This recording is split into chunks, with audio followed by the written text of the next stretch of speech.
नमस्कार. श्री स्वामी समर्थ सर्वांना. पहा, मंगळवारी अंगारकी चतुर्थी आली आहे. वर्षातील पहिलीच ही अंगारकी चतुर्थी आहे. ज्यावेळेस चतुर्थी तिथी ही मंगळवारी येते त्यावेळेस अंगारकी योग तयार होत असतो. आता ज्यांना नव्याने संकष्टी चतुर्थीचे उपवास करायचे असतील त्यांनी ह्या चतुर्थीपासनं संकष्टी चतुर्थीचे उपवास करायला सुरुवात करायची आहे. बघा, 2026मध्ये अंगारकी चतुर्थी ही मंगळवार 6 जानेवारी रोजी आलेली आहे. मंगळवारी संकष्टी चतुर्थी आली की अंगारकी योग तयार होत असतो. या दिवशी जे उपवास करत असतील किंवा नसतील अशा सर्वांनी संकष्टी चतुर्थीचा उपवास करायचा आहे. म्हणजेच त्यांना संपूर्ण संकष्टी चतुर्थीचे उपवास केल्याचं पुण्य मिळतं. आता ही संकष्टी चतुर्थी म्हणजेच अंगारकी योग हा नेहमी येत नसतो. हा फक्त वर्षातून 2दा येत असतो आणि म्हणूनच या अंगारकी संकष्टी चतुर्थीला अतिशय महत्त्व आहे. बघा, संकष्टी चतुर्थी ही गणपती बाप्पांना समर्पित आहे. कोणत्याही कार्याची सुरुवात प्रथम गणपती बाप्पांचं स्मरण, पूजन करून केलं जातं.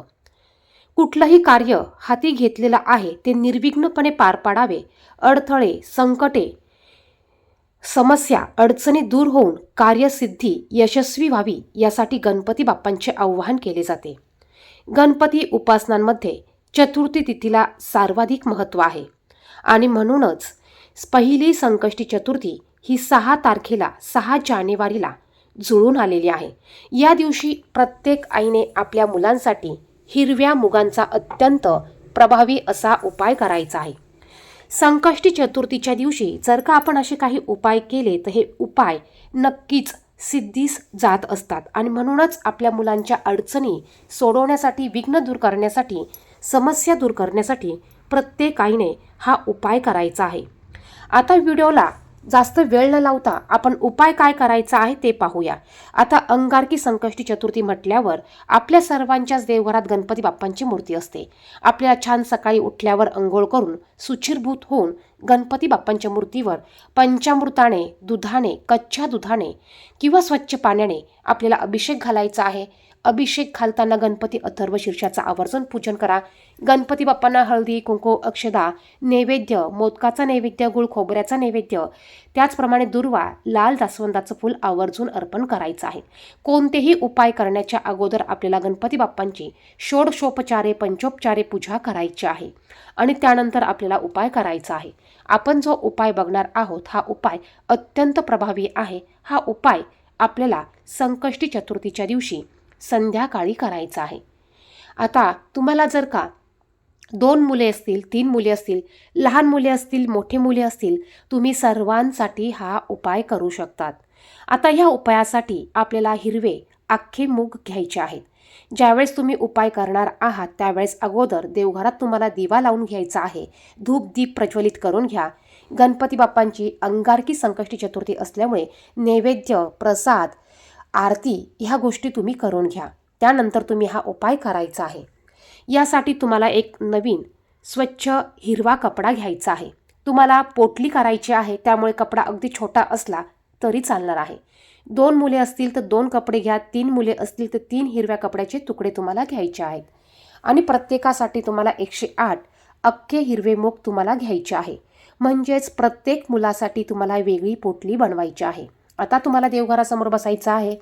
पहिल्यांदा देवघरासमोर गणपती बाप्पांसमोर तुम्हाला हा हिरवा कपडा पसरवून ठेवायचा आहे. धूप दीप लावून घ्या, बसायला आसन घ्या, कपाळाला हळदी कुंकू लावून घ्या आणि त्यानंतर तुम्हाला हा उपाय करायचा आहे. गणपती बाप्पांना नमस्कार करा, आपल्या देवांना नमस्कार करा, गुरूंना नमस्कार करा आणि त्यानंतर तुम्हाला यातील एक हिरवा मूग उजव्या हातात घ्यायचा आहे आणि तुम्हाला ओम गण गणपते नमः हा मंत्र म्हणायचा आहे आणि तो हिरवा मूग त्या हिरव्या कपड्यावर ठेवायचा आहे. दुसरा हिरवा मूग घ्यायचा, पुन्हा तुम्हाला ओम गण गणपते नमः म्हणायचं आणि तो हिरवा मूग त्या कपड्यावर ठेवायचा आहे. असं तुम्हाला 108 हिरवाची मूग घेऊन तुम्हाला 108 वेळा ओम गण गणपते नमः हा मंत्र म्हणून त्या हिरव्या कपड्यावर हे मूग ठेवायचे आहे.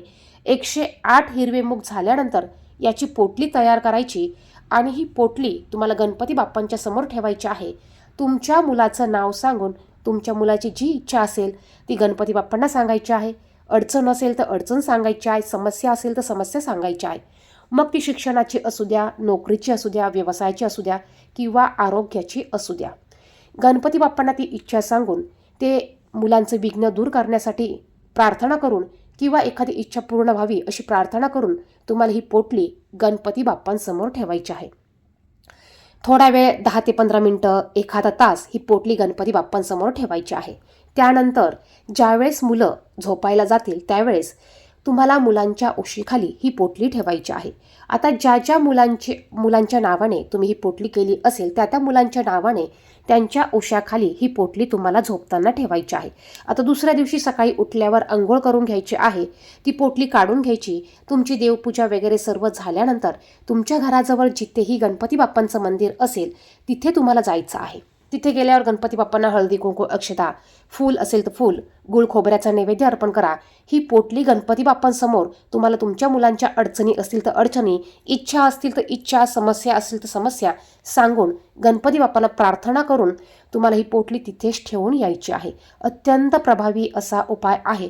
तुम्ही हा उपाय करताना मनात कुठल्याही प्रकारची कानकूच किंवा काही निगेटिव्ह ऊर्जा किंवा निगेटिव्ह विचार आणू नका.